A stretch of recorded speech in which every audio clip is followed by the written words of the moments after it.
여러분 안녕하십니까? 우리 로젠의 재정학 챕터 9장 보건의료시장 지난 시간에 이어가지고요 226페이지 한번 볼게요. 자, 우선 지난 시간에는 여러가지 보건의료시장에서 보험이라는 게 존재해가지고요 위험을 쉐어링할 수 있게 되고요 공유하다 보니까 사람들이 보험에 가입을 위험을 특히 기피하게 되면 가입을 하게 됨으로써 혜택을 누리게 되는 거 알 수가 있었습니다. 자, 우리 이번 시간에는요, 보건의료 시장에서 역선택과 관련한 문제를 한번 살펴보도록 할게요. 역선택에 대한 얘기는 여러분 잘 아실 겁니다. 비대칭 정보 하에서 정보를 많이 갖고 있는 사람과 그렇지 못한 사람 간에 숨겨진 특성 때문에 발생하는 거죠. 자, 교재 내용을 보면서 살짝 체크해 보도록 하겠습니다. 자, 첫 번째 줄 보시면 의료보험에 대한 기초적인 지식을 습득해서 다음 문제에 살펴보려고 합니다. 자, 보건의료시장 관련해서 우리가 얘기하는데요. 보건의료시장. 자, 과연 앞에서 얘기했던 것처럼 무엇이 특별한가? 무엇이 특별한가? 이러한 특별한 이유에 대해서 우리가 얘기하고 있고요. 보험회사가 의료보험을 제공할 유인이 존재한다면 만약에 보험사가 이 의료보험 서비스를 제공할 유인이 존재한다면 그래서 보험사가 완전 경쟁 시장 하에서도 거기 보시면 부가보험료를 부과해서 관리하고 운영하고 이런 것까지 추가해 가지고요 요거를 부과하게 되면 말 그대로 부과하게 되면 정상이윤을 획득할 수가 있겠죠. 정상이윤 아니면 정상이윤 이상도 획득할 수 있을 거야. 오케이, 정상이윤을 이렇게 확보할 수가 있게 되는데 요게 확보하게 되면은 당연히 정부는 개입할 필요 없는 거 아니겠습니까? 정부는 없이 나름대로 운영될 수가 있을 거예요. 근데 뭐가 특별하기 때문에 정부가 이렇게 개입을 해야 되는가?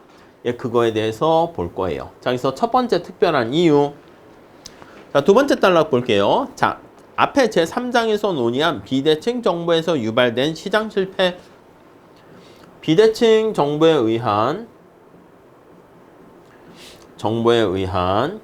특히 역선택 과정에서 볼 겁니다. 요게 시장이 실패하게 되기 때문에 그래서 정부가 개입을 해야 된다. 요걸 볼 겁니다.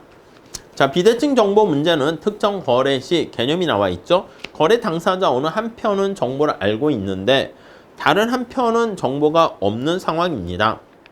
자, 정보의 비대칭성은 특히 의료보험 시장에서 큰 문제를 유발하게 되는데 지금 그걸 가지고 설명하려고 해요.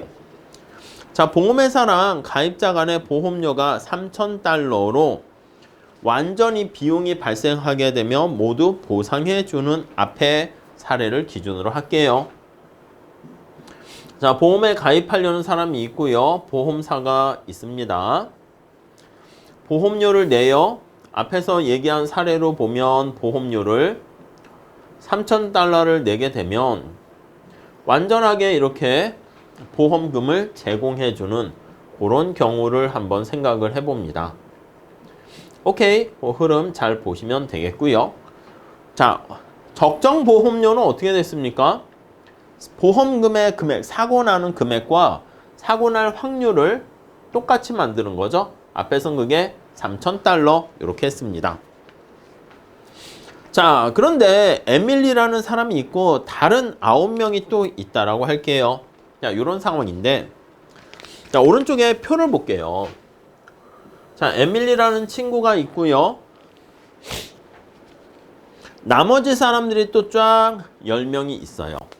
그래서 1명, 2명, 3명, 4명, 5명 여기도 이렇게 5명이 이렇게 있습니다.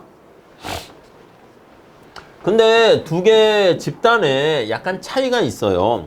에밀리를 비롯한 제이콥, 엠마, 마이클, 메디슨 이런 사람들은 사고 날 확률이 좀 높아요. 고위험군에 속해 있고요. 요 사람들은 사고 날 확률이 좀 작아요. 이해 가시죠? 자, 그래서 질병 발생할 확률이 높아가지고 고위험군 이렇게 되어 있고요. 뭐 사고 날 확률이라 할까? P가 5분의 1 이렇게 H라고 할게요. 자, 여기는 저위험군 이렇게 돼 있습니다.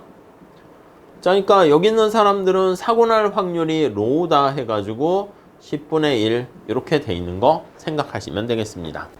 오케이? 그게 이제 질병 발생 확률 이렇게 있고요. 자, 질병을 발생했을 때 B 칼럼에 볼게요. 소득 손실이 3만 달러 이렇게 있습니다. 자, 여기서 질병 발생했을 때 손실이 똑같이 3만 달러.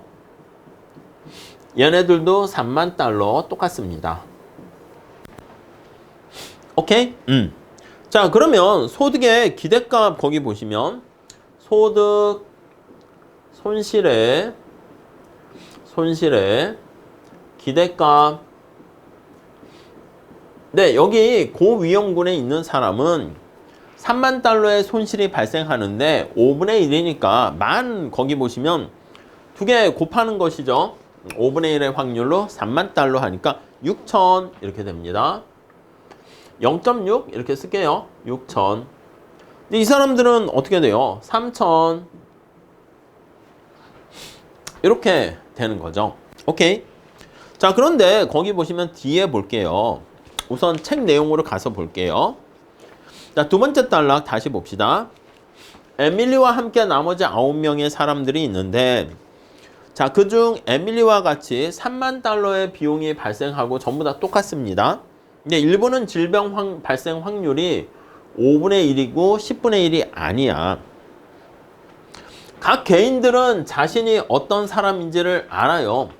그래서 거기 보시면 known 이런 상황입니다. 개인들은 가족의 병력이라든가 건강 관련 습관, 스트레스 이런 걸 자기 스스로 알고 있기 때문에 자신이 알고 있습니다. 이러한 정보를. 보험사는 unknown, 모르는 상황이고요. 자, 그래서 거기 보시면 이렇게 5분의 1, 10분의 1, 손실은 3만 달러 이렇게 돼 있고요. 자, 그랬을 때 기대값은 이렇게 곱하면 되는 것이죠. 문제는 보험사가 찾았습니까? 10번째 줄에 보험사가 누가 질병 발생 확률이 누가 높은지 그걸 잘 몰라요. 그래서 개인은 아는데 모든 사람들에게 동일한 보험료를 부과할 수밖에 없습니다. 그래서 보험사가 모든 사람한테 2열에 해당하는 3,000달러의 보험료를 지급했다라고 할게요. 거기 보시면 만약에 차등 보험료율을 지급하게 되면 그러면 보험료를 지급하게 되면 당신은 사고가 많이 날 것 같습니다. 그렇게 해서 거기 나와 있는 것처럼 기대 편익은 어떻게 됩니까 하면 그러면 이렇게 하는 거지. 이 사람들한테는 6,000달러 내라 하고 이 사람들한테는 3,000달러 내라고 하니까 거기 나와 있는 것처럼 뭐 개인뿐만 아니라 보험사 입장에서도 기대 편익은 빵 이렇게 됩니다. 오케이? 근데 그게 아니라 보험료를 3,000달러로 획일적으로 준다고 할게요. 그래서 0.3이라 씁시다. 자, 그래서 보험료가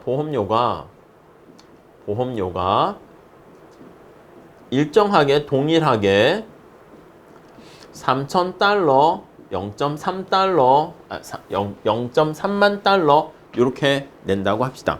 자, 그럼 어떻게 돼? 얘는 기대 손실이 여기 보시면은 6,000달러인데 거기 나와 있는 것처럼 완전히 다 보험을 제공해 줬단 말이야. 그리고 돈은 3,000달러만 내래. 그러니까 얘 입장에선 6,000달러를 내야지 사실은 뭐 그래도 공평한 건데 적게 냈네? 이득이지. 그래서 거기 나와 있는 것처럼 0.3달러 보험 가입자는 이득이고요. 요 사람들은 그냥 빵 이렇게. 당연히 기대 손실에 해당하는 만큼 보험료를 내라고 했으니까 자, 이거 잘 두 개 비교해 보시면 되겠죠. 이렇게 하라고 했으니까 얘는 이건데 얘는 이거야. 그러니까 얘는 당연히 이득인데 얘는 당연히 쌤쌤 이렇게 돼요. 근데 문제는 뭐냐면 보험사는 손해를 보는 거 아니겠습니까? 그래서 보험사는 손실이 발생합니다.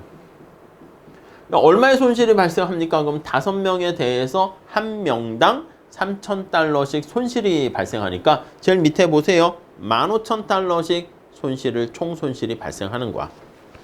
자, 그래서 다시 한번 볼게요. 앞으로 가볼게요. 자, 그래서 거기 보시면 보험사 입장에선 손실이 발생하고요. 다음 단락 보세요.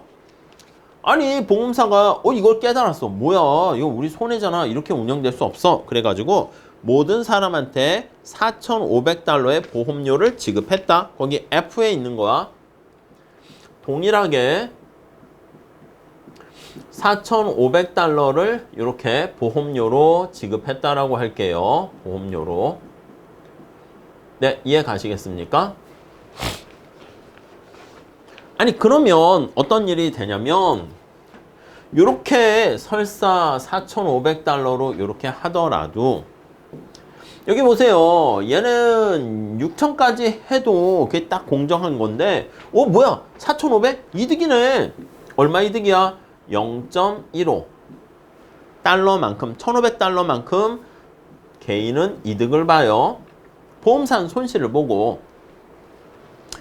근데 얘와 여기 보시면 얘는 뭐야 3,000달러가 공정한 건데 더 내라고? 이 사람들은 손해를 보는 거지. 마이너스 이렇게 이만큼 손실을 보게 됩니다. 이해 가시죠? 보험사 입장에서는요 어떻게 돼? 다 합하게 되면 여기에 이득 얻는 보험사 입장에서는 여기서 손실이지만 여기서 이득을 얻게 되니까 보험사 입장에서는 그냥 거기 밑에 보시면 보험사의 순이윤은 순이윤이 빵 이렇게 됩니다. 순이윤이 이때는 빵 이렇게 되고 여기서는 보험사가 손실을 본다고 그랬죠. 보험사가 순이윤이 0보다 작아요. 그게 손실이라는 거지. 오케이? 자, 다시 앞으로 가볼게요. 자, 그래서 마지막 단락. 자, 보험사가 모든 사람한테 4,500달러의 보험료를 지불하게 되면 이 금액은 똑같이 10명한테 동일하게 적용되는 거예요. 그러면 10명 전체의 소득 손실의 기대값은 평균에 해당하는데 10명이 지불하는 보험료의 총액은 45,000달러가 되고요. 기대값도 45,000달러가 되니까 보험사 입장에서는 순이윤이 제로가 된다라는 것을 알 수가 있습니다. 오케이? 자, 그래서 보험사는 시장에 머물러 갈 수가 있어. 그러면 뭐 괜찮겠네? 예, 괜찮아요. 근데 문제가 있어. 자, 보험료를 이렇게 4,500달러로 하면 보험회사는 순손실이 제로가 되는 거니까 뭐 그냥 손해보는 건 아니야. 근데 누가 손해봐요? 여기 저위험군에 있는 사람들이 손해를 보게 된다고. 그래서 사고가 날 것 같지 않은 사람들은 뭐야? 자기가 생각하는 공평한 보험료보다 더 많은 보험료를 내는 거야. 저위험군의 사람들은 위험군의 가입자는 손해가 발생하는 거야. 손해가 됩니다. 오케이? 자, 그래서 거기 보시면 좋은 거래가 아니야. 고위험군에 있는 사람들은 좋은 거래가 되는데 자, 그래가지고요. 어떻게 이 사람들은 나가버리는 거지. 그래서 227페이지 첫 번째 줄 손해를 보기에 여기 보험시장에서 에이 나 나갈래 해서 엑시트 하게 됩니다. 자, 여기서 227페이지 첫 번째 줄 보시면 아니 보험사 입장에서는 이 사람들이 나가버리게 되면은 어떤 결과가 돼요? 맞아요. 사고가 많이 날 것 같은 사람들만 가입을 하게 됩니다. 이해 가시죠? 자, 그래서 거기 보시면 이를 뭐라고 합니까? 역선택 문제에 직면한다. 이렇게 얘기합니다. 자, 보험에 가입하는 사람은 자기 자신을 잘 알긴 하지만 이 사람들이 전부 다 여기 보험사에 가입할까 말까 지금 고민을 하는데 보험사 입장에서는 정보가 없어요. 보험회사 입장에서는 정보가 비대칭적으로 돼 있어 가지고 이렇게 역선택의 문제에 직면하게 된다. 이렇게 보시면 되겠죠.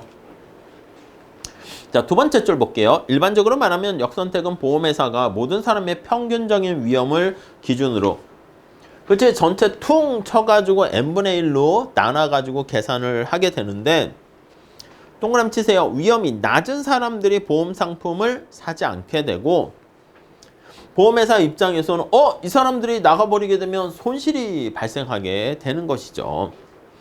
자, 문제가 여기서 끝나는 게 아니라 10명 중 5명이 보험에 가입하지 않기로 결정을 하면 거기 나와 있는 것처럼 탈퇴를 해버리게 되면은 평균적으로 위험이 적은 사람들이 시장에 나갑니다. 자, 그래서 밑에서 두 번째 줄 볼게요. 세 번째 줄 볼게요. 점점 사고가 날 것 같지 않은 사람들이 시장에서 나가게 되면 네, 이 사람들만 남게 됩니다. 여기 보시면 고위험군에 있는 사람들만 시장에 남게 되는 문제가 발생하죠. 자, 이거를 책에서는 뭐라고 그랬냐면 자, 이런 현상을 죽음의 소용돌이 선정적인 용어를 사용했네요. 자, 죽음의 소용돌이. 그러니까 말 그대로 괜찮은 사람들은 나가게 되는 그런 상황. 고위험군에 속한 사람들만 남게 됩니다. 죽음의 소용돌이. 이렇게 표현을 하네요. 오케이? 무슨 뜻인지 아시겠죠? 넘어갈게요. 자, 그래서 다음 페이지 첫 번째 줄에 보시면 죽음의 소용돌이가 휘몰아치게 되면요. 비대칭 정보로 인해서 시장이 위축되다가 계속 보험사 입장에서 이제 손해를 보게 된단 말이야. 이 사람들이 나가게 되면. 그래서 시장 자체가 소멸하게 되는 것을 알 수가 있습니다. 오케이? 이해되시죠? 물론 이런 현상이 항상 발생하는 것은 아니고요. 왜요? 우리가 봤을 때는 아니 이 사람들이 저위험군의 사람들이 뭐야 나는 손해야 이렇게 할 수 있는데 앞에서 얘기했잖아요. 또 현실에서 저위험군에 속한 사람들일지라도 위험에 대해서 되게 기피하는 사람일 수도 있잖아요. 저위험군 고객이 위험군의 사람들이 위험 회피도가 클 수도 있잖아. 사람들이 위험에 대해서 깊이도가 우리 지난 시간에 얘기한 것처럼 깊이 정도가 엄청 크다면 그러면 가입을 하게 된다고요. 오케이? 그러니까 반드시 그런 건 아닐 수 있다는 것입니다. 자, 그래서 발병률이 낮은 사람들 중에서요. 거기 보시면 위험 회피적이라면 여전히 보험 상품을 구입할 수 있어. 그래서 이걸 실증 연구를 통해 가지고 봐야 돼요. 자, 그래서 거기 한번 볼게요. 두 번째 단락 볼게요. 지금까지 역선택에 대한 논의는 주어진 보험료 하에서 높은 위험군에 속할 사람일수록 보험 상품을 구입할 가능성이 높다. 그리고 낮은 위험군에 속한 사람은 구입할 가능성이 낮다. 이렇게 얘기했는데 자, 상대적으로 위험 회피 정도가 높은 사람, 그러니까 위험 깊이 정도까지 고려를 해야 된다는 거죠. 이렇게 깊이 정도까지. 네, 이해 가시겠죠? 그러면 위험 회피도가 높은 사람일수록 흡연과 같은 위험 행위를 기피해요. 나 흡연하고 이러면 폐암 걸릴 가능성이 있어 해서 오히려 안 하기 때문에 저위험군에 속하고요. 근데 위험을 되게 싫어하는 거니까 나는 딴 건 싫어도 이 보험 상품 가입할래. 이렇게 할 수 있다고. 약간 느낌 이해 가시죠? 저위험군에 있는 사람이 왜 저위험군에 있냐면 위험 회피도가 높기 때문에 담배도 안 펴서 저위험군이 되고 그리고 또 이 보험 상품을 가입할 수도 있게 됩니다. 제3의 요인이 생긴다는 것이지. 자, 이게요. 밑에서 세 번째 줄 볼게요. 저위험군에 속하는 사람들이 오히려 의료보험에 가입할 가능성이 더 높을 수 있다. 그걸 뭐라 그러냐면, 네, 거기 재미난 표현이 있습니다. 우위 선택, advantageous selection 이렇게 합니다. 우위 선택 이렇게요. 그래서 거기 보시면은요, 고위험군이 보험에 가입할 가능성이 높다는 이 우위 선택이라는 용어는, 그러니까 역선택이라는 요 용어랑 어떻게 돼요? 반대가 되는 거야. 충돌되는 거야. 역선택은 뭐예요? 역선택이라는 것은 저기요, 위험한 상황에 사람이 자기 자신에 대한 정보를 알고 있으니까 사고 날 가능성이 높아서 이렇게 보험에 가입할 가능성이 높다 이건데, 우위 선택은 뭐야? 그래요. 우위에 있는 사고 날 확률이 적은 사람들이 오히려 보험에 가입할 가능성이 더 높다. 왜요? 위험 회피적이기 때문에. 자, 그래서요, 거기 보시면 다음 페이지 229페이지 첫 번째 줄에 건강 훼손이라는 위험을 감수하고자 하는 태도, 위험에 대한 깊이 태도가 다르기 때문에 우위 선택을 지지하는 증거가 최근 제시되고 있습니다. 그렇게 되면 역선택의 문제 생각보다 덜 심한데 그렇게 얘기할 수 있겠죠. 각주 4번에 보시면 프랑스의 자동차 보험 회사라든가 아니면 생명보험 시장이라든가 의료보험 시장에서 역선택의 문제가 발생하는가? 뭐 그런 증거 없는데, 그럼 이렇게 우위 선택의 증거를 또 많이 볼 수가 있게 됩니다. 오케이?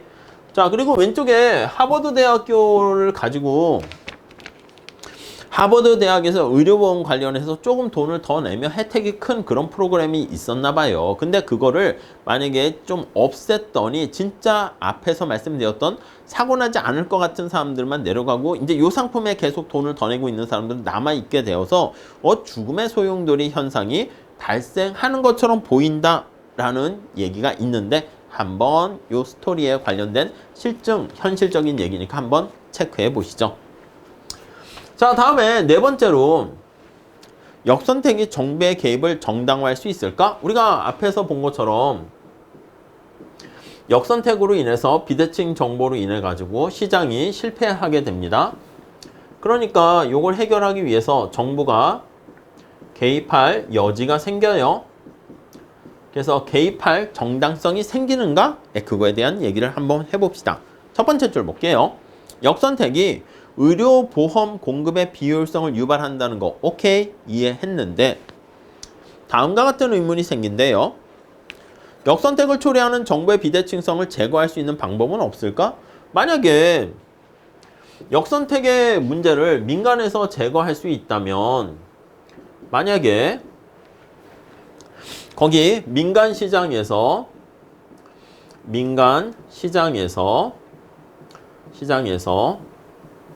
제거가 가능하다면, 자, 그럼 어떻게 되겠습니까? 이게 제거가 가능하면 정부 개입 여지 없다 이렇게 나올 수 있겠죠. 이해 가시죠? 그러면 정부가 개입할 여지는 없어. 이렇게 된다는 겁니다. 개입할 필요 없어. 이렇게요. 오케이? 자, 근데 민간 시장이 정부의 비대칭성을 완화하기 위해서 몇 가지 조치를 취할 수가 있대요. 어떤 걸 취할 수 있습니까? 하면 나름대로 정보를 제거하는 방법이 정보를 많이 획득하는 거야. 아까 우리 살펴본 것처럼 보험에 가입하는 사람은 자기가 어떤 가족력이라든가 등등 습관에 의해서 얼마나 고위험군에 속하는 사람인지 저위험군에 속하는 사람인지는 아는데, 보험사 입장에서는 모른다라고 얘기했잖아. 이거에 대한 정보가 몰라요. 오케이? 이해 가시죠? 자, 근데 만약에 충분한 고객의 정보를 확보하게 되면, 충분한 고객의 정보를 확보하게 되면, 확보시. 네, 그러면 이런 문제를 해결할 수 있게 된다는 것입니다. 오케이? 의료보험 맥락하에서 보험회사가 두 번째 단락 볼게요. 고객들을 스크린해서, 이게 선별한다는 거죠. 스크리닝 한다라고 얘기합니다. 선별, 이런 표현을 쓰죠. 자, 선별을 해서 그들에게 질병 위험의 특성을 감안해서 다른 보험료를 제공하는 거야. 앞에 얘기한 것처럼. 그래서 거기 보시면 경험 요율 제도. 경험에 맞춰서 어이 지난번에 사고 난 적이 있네요. 예, 그래서 요율을 다르게 적용하는 겁니다. 오케이? 이해 가시겠습니까? 익스피리언스 경험에 맞춰 가지고요. 자, 그래서 실제로 보험사가 가입을 희망하는 사람한테 이게 과거에 자동차 사고 아니면 화재 등등등 이게 많은 사고가 일어난 경험이 있다. 이렇게 되면 이 사람한테 가입을 허용하지 않거나 혹은 제한된 급여만 제공하는 보험 패키지만 가입하도록 허용하는 겁니다. 아니면 건강 상태가 좋지 않거나 병력이 많은 사람한테는 보험료를 높이는 혜택을 작게 하거나 보험료 부담을 크게 하는 거야. 그래서 혜택을 축소하는 작게 만드는 보험 상품을 제공하거나 축소 제공하거나 아니면 보험료를 더 내세요. 이렇게 얘기하는 거지. 이해하시겠죠? 보험료를 더 내. 이렇게 얘기하는 겁니다.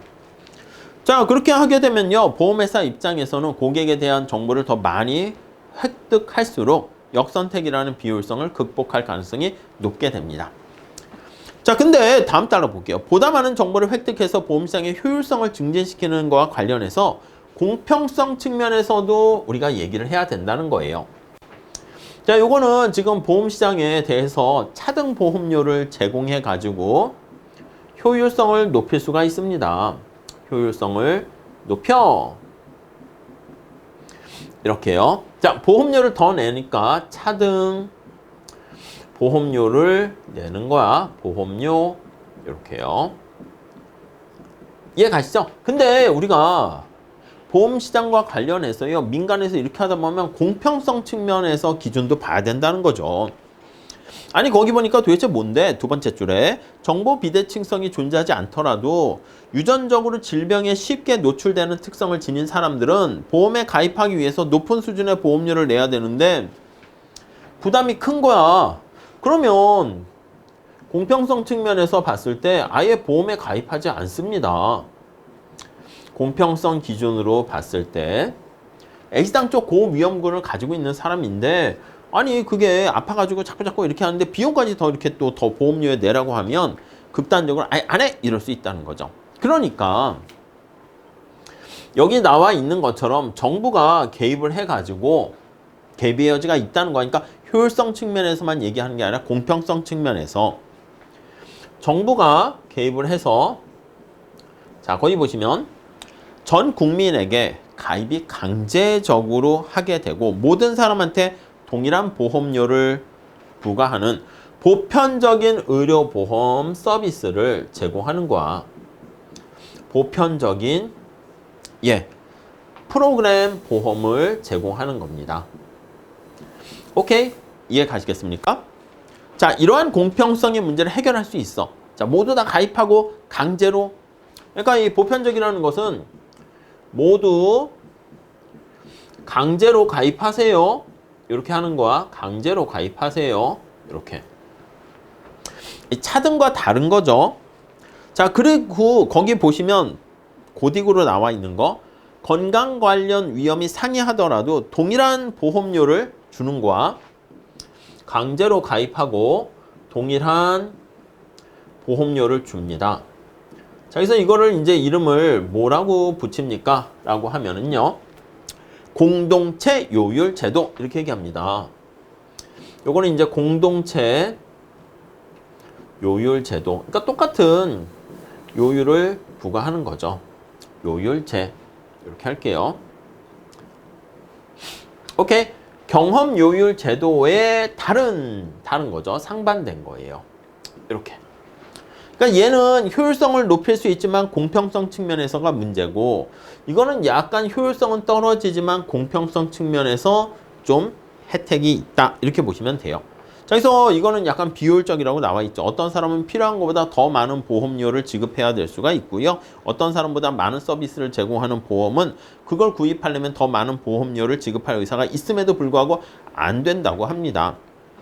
자, 그래서 그럼에도 불구하고 공동체 요율 제도는요. 거기 보시면 건강 관련 위험에 의해서 분류돼서 사람들이 차별당하게 되는 불공평성의 문제를 해결할 수 있습니다.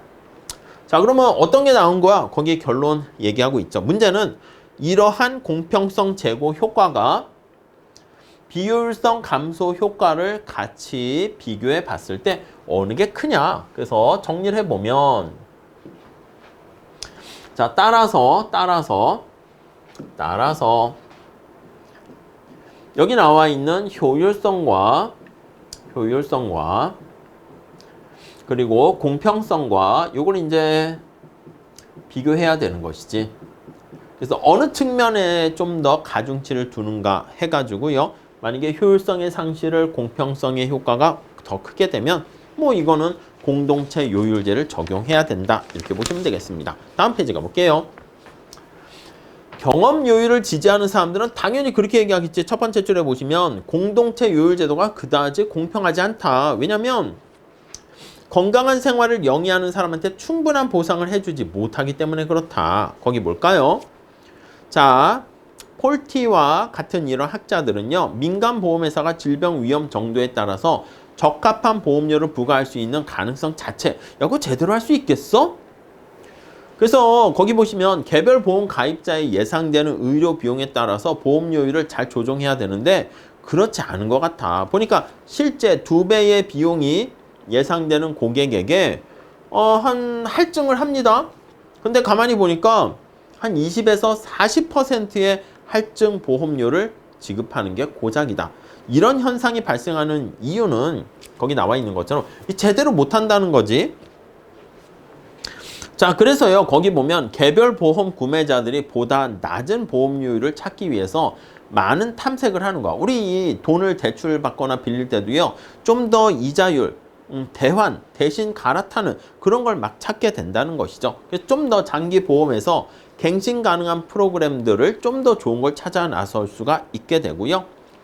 그래서 질병 위험이 높아지더라도 보험료율이 비례적으로 상향 조정되지 않을 수가 있는 거야. 그러니까 이거는 질병 위험이 올라가면 거기에 맞춰서 바로바로 보험료율이 올라가야 되는데 그렇지 못한 경우가 있습니다.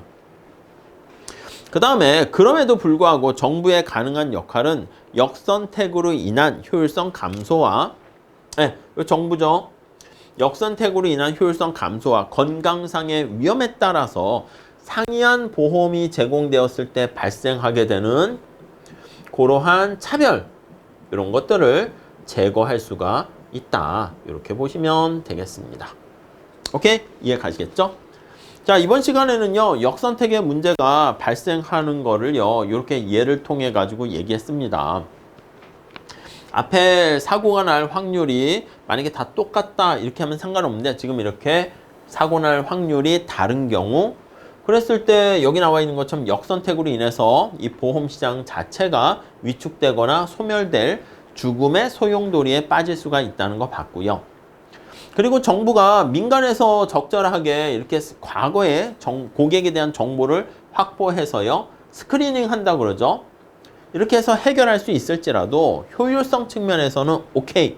근데 정부는 공평성 측면에서 이런 것도 고민해야 되기 때문에 그런 측면에서 봤을 때는 정부의 개입의 여지가 정당성이 있다. 이렇게 볼 수가 있겠습니다. 자, 그래서 우리가 이번 시간에는요, 보험시장과 관련해서 역선택 문제를 살펴봤고요. 그 밑에 9-1-5에 보시면 보험과 도덕적 해이 있잖아. 요거는 좀 끊었다 갈게요. 다음 시간에 이어서 하도록 하겠습니다. 감사합니다.